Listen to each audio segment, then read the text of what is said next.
نحمده ونصلي ونسلم على رسوله الكريم اما بعد اعوذ باللہ من الشیطان الرجیم بسم اللہ الرحمن الرحیم یا ایہا الناس اعبدوا ربکم الذی خلقکم والذین من قبلکم لعلکم تتقون صدق اللہ العظیم وصدق رسولہ النبی الکریم الامین ان اللہ وملائکتہ یصلون علی النبی یا ایہا الذین آمنوا صلوا علیہ وسلموا تسلیما الصلاۃ والسلام علیک یا سیدی یا رسول اللہ وعلی آلک واصحابک یا سیدی یا حبیب اللہ الصلاۃ والسلام علیک یا سیدی یا نبی اللہ وعلی آلک واصحابک یا سیدی یا رحمۃ للعالمین۔ حمد و صلوات کے بعد ماہ رمضان المبارک کی خوبصورت گھڑیوں میں فکری، تربیتی اور روحانی کورس کے نام سے چند گزارشات نماز تراویح کے بعد اہل اسلام بالخصوص وہ لوگ جو اپنے آپ کو راہ سلوک کا مسافر سمجھتے ہیں اور اپنی تربیت کے لیے فکر مند رہتے ہیں، ان کی اور اپنی اصلاح کے لیے چند باتیں یہاں کی جائیں گی۔ اللہ تبارک و تعالی اخلاص کا وضو عطا فرمائے، نیتوں اور ارادوں کو پاکیزگی نصیب فرمائے اور اس ماہ مبارک کی ساری برکات اور اس کے ثمرات اور اس کی روحانیت سے ہم سب کو فیض یاب فرمائے۔ اہل ایمان کا یہ شیوہ ہے کہ وہ اپنے رب سے شدید محبت کرتے ہیں۔ قرآن حکیم میں اللہ تعالیٰ نے فرمایا ہے کہ والذین آمنوا اشد حبا للہ، فرمایا وہ لوگ جو ایمان لائے وہ اپنے رب سے شدید محبت کرتے ہیں۔ وہ جب اپنے رب کی نعمتوں کو یاد کرتے ہیں، جب وہ اپنے مالک کے احسانات کا تصور کرتے ہیں، جب وہ اپنے رب کے بے پایہ کرم کی طرف دیکھتے ہیں تو اپنے مالک سے شدید محبت کرتے ہیں، اور جب وہ اپنے مالک سے اس قدر زیادہ بڑھ کے محبت کرتے ہیں تو پھر وہ ان سب تقاضوں کو پورا کرنا چاہتے ہیں، ان سب چیزوں کی طرف بڑھنا چاہتے ہیں جو انہیں اللہ تبارک و تعالیٰ کی محبت کی طرف لے کر کے جاتی ہیں۔ اللہ تبارک و تعالیٰ چونکہ اپنے بندوں کی طلب سے آگاہ ہے، اپنے بندوں کی پیاس کو جانتا ہے، ان کے دلوں میں اس کی طرف بڑھنے کا جو جذبہ ہے، اس جذبے سے مالک پوری طرح نہ صرف آگاہ ہے بلکہ اپنے کرم سے اس کی تسکین بھی فرماتا ہے۔ تو اللہ تبارک و تعالیٰ نے وہ سارے راستے ہمیں عطا فرمائے جو رب کریم کی محبت کی طرف ہمیں لے جاتے ہیں اور اس کی محبت کی لذت ہمارے دلوں کے اندر پیدا کرتے ہیں۔ جب اہل ایمان اللہ سے بڑھ چڑھ کے محبت کریں اور اپنے مالک کی طرف وہ سب سے زیادہ اپنے قدموں کو، اپنے دلوں کو، اپنی توجہ کو بڑھائیں تو انہیں کچھ کام ایسے ہیں جو زیادہ کرنے چاہیے۔ ان کاموں میں سے ایک بڑا کام یہ ہے کہ وہ اپنے رب کی عبادت کریں۔ عبادت تو رب کے ہر حکم کو تسلیم کر لینے کا نام ہے، لیکن ہمارے ہاں عبادت کا تصور اکثر نماز کے لیے لیا جاتا ہے۔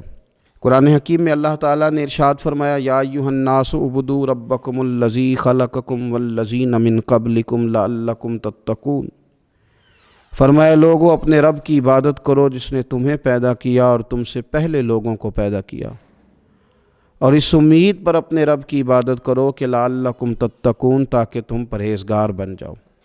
اپنے مالک کے حضور اپنی پیشانی کو جھکا دینا عبادت انتہائی درجے کی عاجزی کو کہتے ہیں۔ اپنی پیشانی کو، اپنے ناک کو، اپنے پورے وجود کو اپنے مالک کے حضور انتہائی عاجزی کے ساتھ جھکا دینا اور ساری بلندیاں اور ساری رفعتیں اور ساری عظمتیں رب ہی کی تسلیم کرنا، اس کا نام عبادت ہے۔ اللہ کے حضور جب رب کریم کا بندہ اپنے آپ کو جھکا دیتا ہے اور اس کے حضور وہ انتہائی عاجزی کرتا ہے تو اس کا معنی یہ ہے کہ وہ اپنے رب کی عبادت کر رہا ہے۔ رسول کائنات صلی اللہ تعالیٰ علیہ وسلم نے مختلف چیزوں کو، مختلف مواقع پر ہمارے لیے بیان کر کے ہمارے دلوں میں ان چیزوں کی محبت بڑھائی۔ اس رمضان المبارک میں خاص کر کے ہمیں ان چیزوں پر توجہ کرنی ہے۔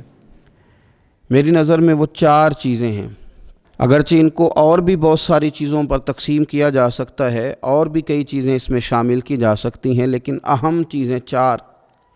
ایک تو نماز کا پڑھنا، نوافل کا پڑھنا، رات کو قیام کرنا، سحری کے لیے تو اٹھنا ہی ہے، تو اٹھتے وقت تہجد کی نماز کو اہمیت دینا، نماز تراویح کو ذرا شوق کے ساتھ ادا کرنا، نفل کا قیام کرنا، عبادت کے لیے اپنے آپ کو تیار کرنا، اور دوسرے نمبر پر قرآن حکیم کی تلاوت کو ذوق شوق کے ساتھ کرنا، اپنا محبت کا، پیار کا رشتہ قرآن پاک کے ساتھ مضبوط کرنا، اور تیسرا کثرت کے ساتھ استغفار پڑھنا، اپنے مالک سے اپنے گناہوں کی معافی مانگنا، آئندہ گناہ نہ کرنے کا عہد کرنا، اور چوتھا دعائیں مانگنا۔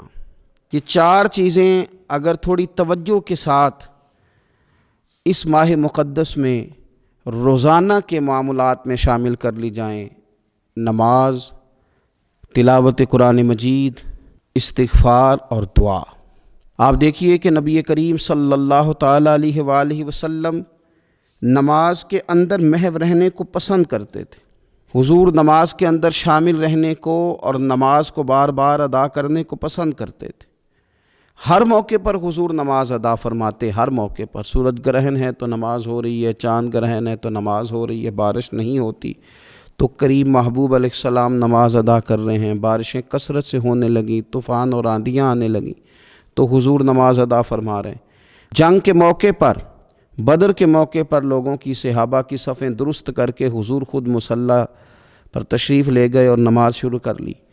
تو ہر وقت نماز کی طرف حضور کی توجہ ہمیں بتاتی ہے کہ نماز پڑھنا، نفل پڑھنا، عبادت کرنا یہ کتنا دلچسپی والا کام ہے، اور مسلمان کا اس کے ساتھ شوق کس قدر زیادہ ہونا چاہیے۔ آج ہم زیادہ بے چین اس لیے رہتے ہیں کہ ہمارا تعلق باقی سب چیزوں سے مضبوط ہوا لیکن مصلی کے ساتھ کمزور ہوا۔ ہماری بہت ساری اس دور کی جدتوں نے ہم سے ہمارے مصلی کی، استغفار کی، تلاوت کی، دعا کی لذت چھینی۔ اگر ہم تھوڑا لوٹ کر کے آئیں اور کچھ گھنٹوں کے لیے، کچھ وقت کے لیے، کچھ ٹائم کے لیے، اگرچہ وہ مختصر ہی کیوں نہ ہو، ہم اپنے معمولات جو عبادت کے تعلق سے ان کو مضبوط کریں، موبائل بند کیے جائیں، ایک کونا تلاش کیا جائے، کوشش کی جائے تنہائی کرے انسان اپنے مالک کے ساتھ۔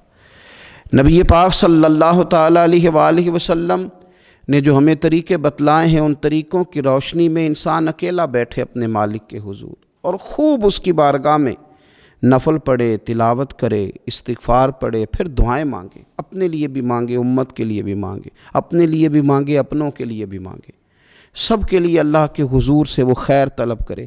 حضرت سیدنا زید بن ثابت رضی اللہ تعالیٰ عنہ ارشاد فرماتے ہیں، مجمع الزوائد میں، مسند امام احمد بن حنبل میں یہ حدیث موجود ہے۔ آپ فرماتے ہیں کہ میں نبی پاک صلی اللہ تعالیٰ علیہ وسلم کے ساتھ اکثر نماز کے لیے جایا کرتا تھا، تو میں انفرادی انداز دیکھتا نبی پاک صلی اللہ تعالیٰ علیہ وسلم کا کہ حضور جب نماز کے لیے چلتے تو چھوٹے چھوٹے قدموں کے ساتھ چلتے۔ جو نبی پاک صلی اللہ تعالیٰ علیہ وسلم کا روٹین میں چلنے کا انداز ایک کریمانہ تھا، اس سے ہٹ کر حضور مختصر قدم اٹھاتے اور نماز کے لیے تشریف لے جاتے۔ میں اس خوبصورت ادا پر توجہ کرتا تو میرے کریم محبوب صلی اللہ تعالیٰ علیہ وسلم نے مجھ سے فرمایا، زید تم جانتے ہو میں مختصر قدم کیوں اٹھاتا ہوں؟ حضور دلوں کا حال جانتے ہیں نا، تو فرمانے لگے تمہیں خبر ہے میں اختصار کے ساتھ قدم کیوں اٹھاتا ہوں؟ عرض کی یا رسول اللہ صلی اللہ تعالی علیہ وسلم کرم نوازی فرمائیے، بتا دیجئے۔ تو حضور فرمانے لگے کہ جب تک انسان نماز کی طلب میں رہتا ہے نا، وہ نماز ہی میں رہتا ہے۔ وہ جب نماز کی طلب میں ہوتا ہے تو نماز ہی میں ہوتا ہے۔ تو میں چھوٹے چھوٹے قدم اٹھاتا ہوں، ذرا آہستہ چلتا ہوں، تاکہ جتنا وقت طلب نماز میں ہو وہ نماز ہی میں گزرے۔ ذکر حبیب کم نہیں وصل حبیب سے، محبوب کا ذکر بھی اس سے ملاقات ہی ہوتا ہے۔ تو یہ جو سفر ہے نا نماز کے لیے جانے کا، میں چاہتا ہوں کہ یہ ذرا لمبا ہو جائے، اس میں ذرا وقت ملے تاکہ مالک کے ساتھ میں جڑا رہوں، میرا تعلق مضبوط رہے۔ تو سرور کائنات صلی اللہ تعالیٰ علیہ وسلم کی جو خاص دلچسپی ہے نماز کے ساتھ، نفل کے ساتھ، عبادت کے ساتھ، حضور صلی اللہ علیہ وسلم نے ارشاد فرمایا، مسلم شریف میں حدیث موجود ہے، فرمایا اللہ تعالیٰ کے بندہ سب سے زیادہ قریب پتہ کب ہوتا ہے؟ پہلے تو ذرا ان لفظوں کا حسنی ملاحظہ کریں کہ بندہ اور رب کے قریب، بندہ اور اپنے مالک کے قریب، وہ بندہ کتنی شان والا ہے، اس کا مقدر آج کتنے عروج پہ ہے جو اپنے رب کے قریب ہو گیا۔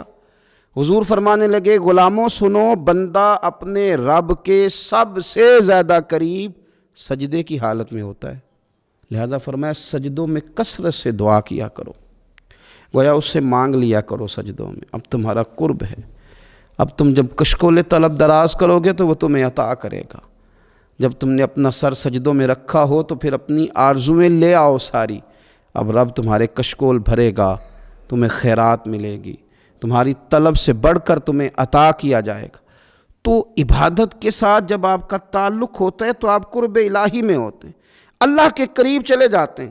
شرط یہ ہے کہ تھوڑی دیر بھول جائیں موبائل کو، تھوڑی دیر چھوڑ دیں دنیا داری کے خیالات، تھوڑی دیر وہ ایک دن چھوڑ کے سارا کچھ بھی تو جانا ہے نا اللہ کے حضور۔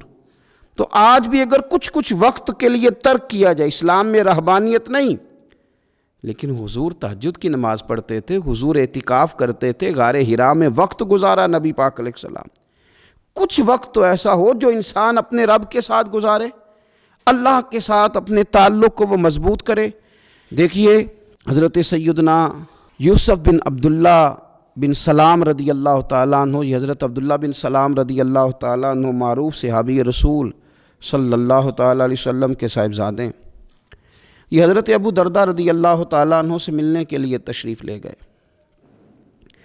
فرماتے ہیں کہ جب میں ان سے ملنے کے لیے گیا تو وہ شدید علیل تھے، حضرت سیدنا ابو درداء رضی اللہ تعالیٰ عنہ بڑے جلیل القدر صحابی ہیں اور بڑے صاحب الرائے آدمی ہیں۔ حضرت عمر فاروق رضی اللہ تعالیٰ عنہ اکثر ان سے مشورہ لیا کرتے تھے۔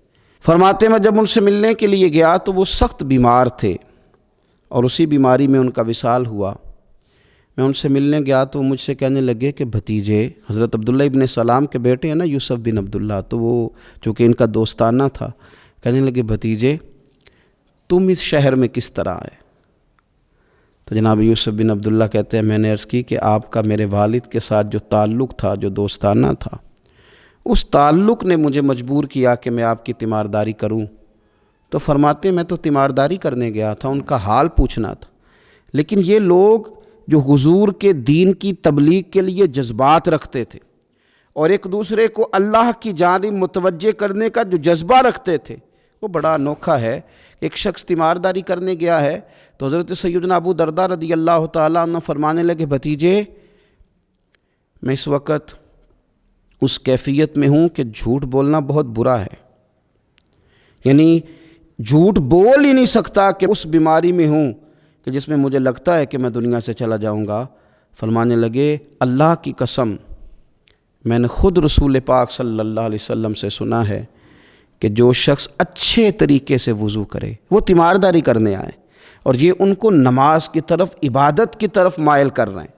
فرماتے میں نے خود حضور صلی اللہ علیہ وسلم سے سنا ہے کہ جو شخص اچھے طریقے سے وضو کرے پھر 2 رکعتیں نماز پڑھ لے یا 4 رکعتیں نماز پڑھ لے، اخلاص کے ساتھ پڑھے، اچھا وضو کرے، 2 رکعتیں پڑھ لے یا 4 پڑھ لے، یعنی 2 نفل ادا کرے یا 4 کر لے، اور پھر وہ خلوص کے ساتھ اپنے رب سے مغفرت طلب کرے تو اللہ اس بندے کی بخشش فرما دے گا۔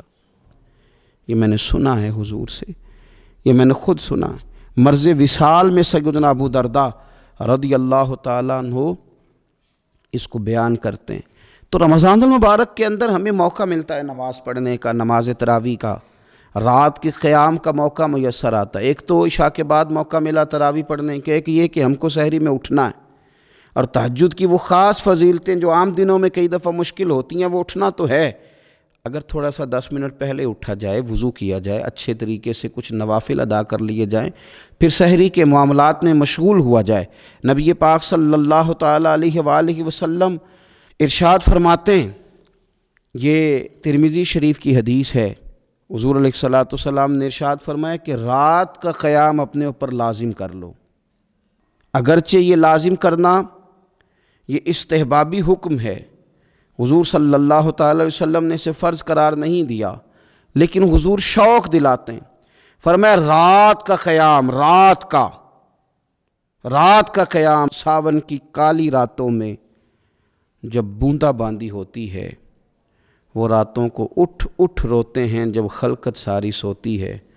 اور حضرت میاں صاحب رحمۃ اللہ علیہ نے فرمایا تھا کہ رات پوے تے بے دردانو نیند پیاری آوے، تے درد مندانو یاد سجن دی ستیاں وی آن جگاوے۔ فرمایا رات کا قیام، حضور سید عالم صلی اللہ تعالی علیہ وسلم فرماتے ہیں رات کا قیام اپنے اوپر لازم کر لو، اس لیے کہ یہ رات کا قیام تم سے پہلے نیک لوگوں کا طریقہ ہے، اور یہ تمہارے لیے قرب خداوندی کا باعث ہے، یہ تمہیں اللہ کے قریب کر دے گا۔ اور حضور صلی اللہ تعالی علیہ وسلم فرمانے لگے یہ رات کا قیام تمہاری برائیوں کو مٹا دے گا اور یہ تمہیں گناہوں سے روک لے گا، گویا رب کریم تمہیں معافی عطا فرمائے گا، یہ تمہارے لیے بخشش کا ذریعہ بن جائے گا۔ یہ برائیوں کو مٹانے والا ہے رات کا قیام، یہ گناہوں سے روکنے والا ہے رات کا قیام۔ تو نماز کی طرف خاص توجہ کریں۔ اسی طرح کا معاملہ تھوڑا سا ہمیں ذوق کے ساتھ قرآن پاک کی تلاوت کے ساتھ اپنے آپ کو وابستہ کرنا چاہیے۔ بہقی شریف میں حدیث ہے، نبی پاک صلی اللہ تعالی علیہ وسلم نے فرمایا میری امت کی سب سے افضل عبادت تلاوت قرآن ہے، سب سے افضل عبادت تلاوت قرآن ہے۔ اور حضور صلی اللہ تعالی علیہ وسلم فرماتے ہیں قیامت کے دن قرآن پڑھنے والے سے کہا جائے گا تو پڑھ، تو جتنی آیتیں پڑھتا جائے گا رب تیرے اتنے درجے بلند کرتا جائے گا۔ تلاوت قرآن کے ساتھ خاص ذوق، رمضان شریف کے اندر گھروں کے اندر اگر قرآن پاک کی تلاوت کی جائے، ہم دیکھتے تھے جب دیہاتوں میں ہوتے تھے تو گھر کے اندر بڑا ذوق ہوتا تھا قرآن پاک کی تلاوت کا۔ بہن بھائی ایک دوسرے سے پوچھتے تھے تیرا کون سا سپارہ ہے، تو وہ کہتے تھے میں کیوں بتاؤں، تو بتا تیرا کون سا ہے۔ کیوں؟ اس لیے کہ ایک شوق ہوتا تھا کہ ایک دوسرے سے آگے بڑھنا۔ تو نبی پاک صلی اللہ تعالی علیہ وسلم نے فرمایا دنیا میں قرآن مجید پڑھتا تھا، اس سے قیامت کے دن بھی کہا جائے گا کہ اب تو پڑھنا، تو وہ جتنی آیات پڑھے گا رب اس کے اتنے درجے بلند کرے گا۔ تو رمضان شریف کے اندر خاص ذوق قرآن مجید کی تلاوت کا۔ پھر اسی طرح کا معاملہ استغفار کے ساتھ، نفل پڑھے جائیں، تلاوت کی جائے، اور پھر استغفار کثرت سے پڑھا جائے، استغفار کثرت سے پڑھا جائے۔ نبی پاک صلی اللہ تعالی علیہ وسلم کا محبوب وظیفہ استغفار پڑھنا، اللہ کے حضور توجہ کرنا، توبہ کرنا۔ حضور تو معصوم ہے، نبی پاک تو معصوم عن الخطا، حضور سے تو معاذ اللہ کوئی گناہ سرزد ہوتا ہی نہیں۔ اور انبیاء کے بارے میں جو کوئی ایسے نظریات رکھے وہ گمراہ ہے، لیکن حضور صلی اللہ تعالی علیہ وسلم نے فرمایا لوگو، یہ بخاری مسلم میں حدیث ہے، فرمایا لوگو اللہ تبارک و تعالیٰ کی بارگاہ میں توبہ کرو، بخشش طلب کرو۔ حضور فرماتے ہیں میں دن میں 100 مرتبہ اپنے رب کی بارگاہ میں توبہ کرتا ہوں۔ حضور تو معصوم ہے۔ یہ توبہ کس لیے ہے؟ یہ تعلیم امت کے لیے، یہ ہمیں سمجھانے کے لیے، یہ ہماری توجہ دلانے کے لیے، یہ بتانے کے لیے ہے کہ یہ استغفار درجات کو بلند کرتا ہے۔ اللہ کی طرف رجوع کرنے کے لیے کثرت کے ساتھ استغفار کی جائے، اپنے رب سے معافی مانگی جائے۔ ہم انسان ہیں، کچھ غلطیاں نہ چاہتے ہوئے بھی ہو جاتی ہیں، بہت کوشش کے باوجود کچھ چیزوں پر کنٹرول نہیں رکھ پاتے، ہم سے سرزد ہو جاتی ہیں۔ رمضان کی ساعتوں میں، صبحوں میں، شاموں میں، سحری میں، افطار میں، تراویح میں، تہجد میں اگر اللہ کے حضور استغفار کی جائے، اللہ کے حضور استغفار کی جائے۔ مسند امام احمد بن حنبل میں حدیث ہے، حضور صلی اللہ تعالی علیہ وسلم فرماتے ہیں، اور یہ حدیث اتنی زیادہ انسان کو خوشی دیتی ہے اور رب کی رحمت کو بندے کے اتنا قریب کر دیتی ہے، اتنا اللہ کے قریب کر دیتی ہے کہ انسان جھوم اٹھتا ہے۔ کبھی اس حدیث کے جملوں پر غور کریں، نبی پاک صلی اللہ تعالی علیہ وآلہ وسلم کس طرح رب کی رحمت ہمارے سامنے بیان کرتے ہیں، اور جب حضور اپنی زبان نور سے بیان کرتے ہیں پھر تو یوں لگتا ہے کہ روح کی گہرائیوں تک بات چلی گئی۔ حضور سید عالم صلی اللہ تعالی علیہ وسلم فرماتے ہیں شیطان نے رب کریم کی بارگاہ میں یہ کہا تھا کہ اے مالک مجھے تیری عزت کی قسم، جب تک ان لوگوں کے جسموں میں روح رہے گی میں انہیں گمراہ کرتا رہوں گا۔ جب اللہ نے اسے کہا نا کہ تو نکل جا، تو مردود ہے، تو اس نے کہا مجھے تیری عزت کی قسم، جب تک ان کے جسموں میں روح باقی ہے میں انہیں گمراہ کرتا رہوں گا۔ تو میرے کریم محبوب علیہ السلام، مدینے والے پیارے حبیب علیہ السلام فرماتے ہیں، رب کریم نے فرمایا سن و ابلیس، اگر تو یہ قسم اٹھاتا ہے کہ تو جب تک ان کے جسموں میں روح ہے انہیں گمراہ کرتا رہے گا، تو پھر مجھے بھی اپنے عزت اور جلال کی قسم، یہ جب تک مجھ سے معافی مانگتے رہیں گے میں انہیں معاف کرتا رہوں گا، میں بھی انہیں معاف کرتا رہوں گا، یہ جب جب مجھ سے بخشش مانگیں گے، جب جب مجھ سے بخشش مانگیں گے۔ اس یہاں سے کبھی ہم نے کنارہ نہ کیا، اور تو نے بھی تو دل آزردہ ہمارا نہ کیا، ہم نے تو جہنم کی بہت کی تدبیر، پر میرے مولا تیری رحمت نے گوارا نہ کیا۔ تو کثرت کے ساتھ استغفار رمضان میں کیا جائے، اللہ کے حضور معافیاں مانگی جائیں، اور میں تو کہتا ہوں اپنے لیے بھی مانگی جائیں، دوسروں کے لیے بھی مانگی جائیں، استغفار سے وہ مان جاتا ہے۔ اور پھر سب سے زیادہ جس چیز پر توجہ دینے کی ضرورت ہے وہ ہے عبادت کا مغز، یعنی دعا۔ میں اکثر کہتا رہتا ہوں کہ ہمارے ڈاکٹر ہمیں یہ کہتے ہیں کہ تمہارے دلوں میں کچھ دکھ ہیں وہ کہہ دو تو تمہاری بیماریاں ہلکی ہو جائیں گی، دل کے بوجھ اتار دو، تم کہہ دو کسی سے اپنے غم تاکہ تمہارے دل ہلکے ہو جائیں۔ اب کچھ غم بڑے ذاتی قسم کے ہیں، بندہ کسی سے کہہ ہی نہیں سکتا، بڑی نجی قسم کے کچھ دکھ ہیں، کسی سے کیسے بیان کرے؟ تو ہمارے دین نے ہمیں دعا سکھائی۔ معنی کیا ہے؟ جو کسی سے نہیں کہہ سکتے وہ رب رسول سے کہہ دو تاکہ تمہارا دل بھی ہلکا ہو، تمہاری عزت بھی محفوظ رہے۔ اور تم نے کہا بھی اس طبیب کے سامنے جو سب سے بڑھ کر شفا دینے والا ہے، کہا اس مالک کے سامنے جو سب سے زیادہ خزانے بانٹنے والا ہے۔ ترمذی شریف میں حدیث ہے، حضور نے فرمایا دعا عبادت ہے۔ اسی ترمذی میں حدیث ہے، فرمایا دعا عبادت کا مغز ہے۔ اور اسی ترمذی میں حدیث ہے، نبی پاک علیہ السلام نے فرمایا یاد رکھو رب کے نزدیک، اللہ کے نزدیک دعا سے زیادہ عزت والی چیز کوئی نہیں، اس سے بڑی اکرام والی چیز ہی کوئی نہیں اللہ کے حضور۔ تم اپنے رب سے جب مانگتے ہو تو بڑے معزز ہوتے ہو، دنیا داروں کے سامنے ہاتھ پھیلاؤ گے، دکھ سناؤ گے تو عزت میں کمی آئے، لیکن جب تم اللہ سے مانگتے ہو، مالک کے حضور کشکول طلب دراز کرتے ہو، تو اس سے بڑی عزت والی چیز کوئی نہیں۔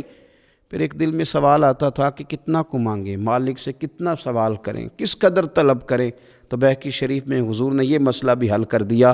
اللہ کے پیارے حبیب علیہ السلام نے فرمایا ہر چیز ہی اپنے رب سے مانگ لو، ہر چیز ہی اپنے رب سے طلب کرو، حتیٰ کہ نمک ہی کیوں نہ ہو، وہ بھی مانگنا ہو تو مالک سے ہی مانگو۔ اللہ کے حضور عرض کرو اس کے پیارے محبوب علیہ السلام کے غلاموں، تمہارے ہاتھ وسیلہ جو آ گیا ہے مدینے والے محبوب کا، اس کی بارگاہ سے مانگو، بار بار مانگو، کئی بار مانگو، اور اپنے لیے بھی طلب کرو، دوسروں کے لیے بھی طلب کرو، امت کے لیے طلب کرو، ملک و ملت کے لیے طلب کرو۔